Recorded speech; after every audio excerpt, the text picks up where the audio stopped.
दो instincts humans में और एनिमल में कॉमन है, सेक्स एंड एग्रेशन।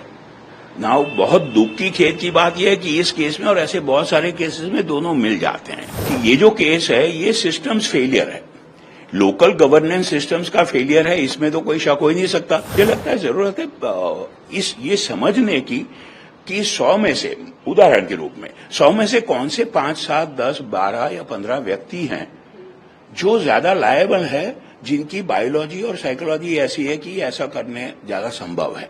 हमें करना ये पड़ेगा कि हम उनको आइडेंटिफाई करके यंग एज में हम उनकी एनर्जीज को चैनलाइज कर सकें।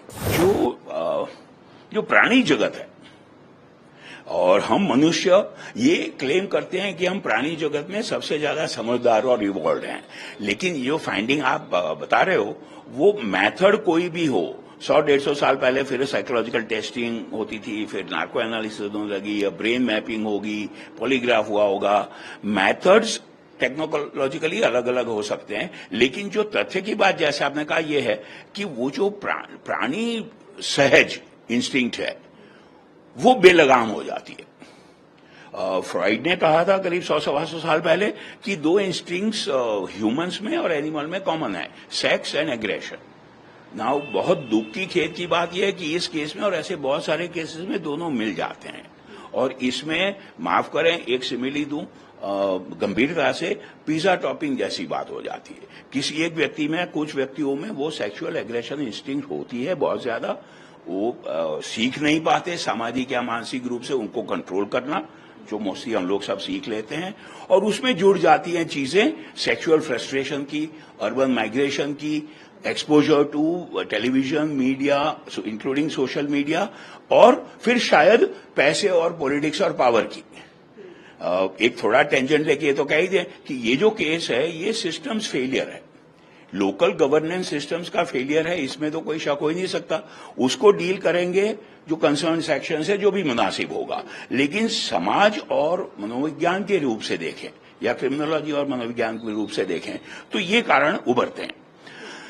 फिर संक्षेप में कहूं, हम लोग इंसान, मानव प्राणी होते हुए भी जो कंट्रोल्स सीख लेते हैं, हमारी इंस्टिंक्ट्स का, हमारी ड्राइव्स का, खासकर सेक्स और एग्रेशन का, वो जैसा प्राणियों में होता है अक्सर देखा गया वही मनुष्य में दिखे, उसके बहुमुखी कारण है और उनको हमें संभालना पड़ेगा। ये दूसरा एक मुद्दा है। इसी पे आ जाऊं।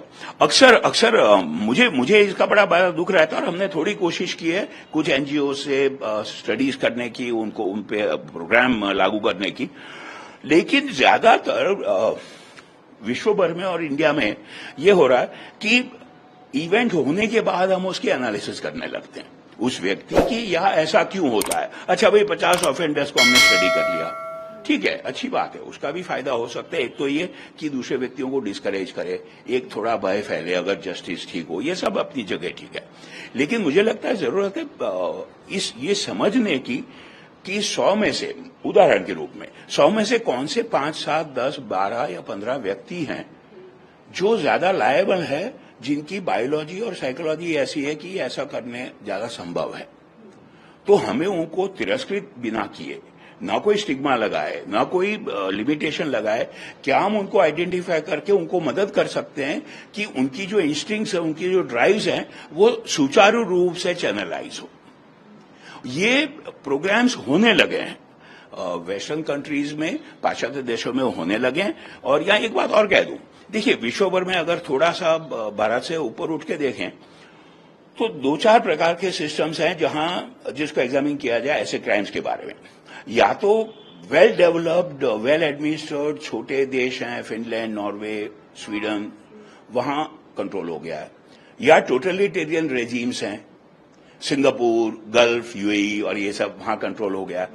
जो खुले समाज के, लोकतंत्र के, खुले समाज के लोगों को फ्रीडम देने वाले समाज और सोशो पॉलिटिकल सिस्टम है, वहां हमें और गहरी कोशिश करना होगी साइंस की मदद से, क्योंकि ना तो हम मॉडल 1 अप्लाई कर सकते हैं, ना मॉडल 2 अप्लाई कर सकते हैं।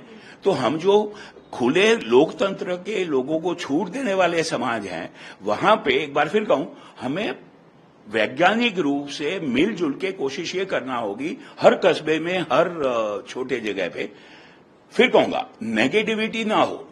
प्रोफाइलिंग जब कहते हैं तो नेगेटिविटी हो जाती है। 10 जनों की लिस्ट बन गई, न उनके साथ कोई बैठेगा, न कोई खाना खाएगा, न उनको काम मिलेगा।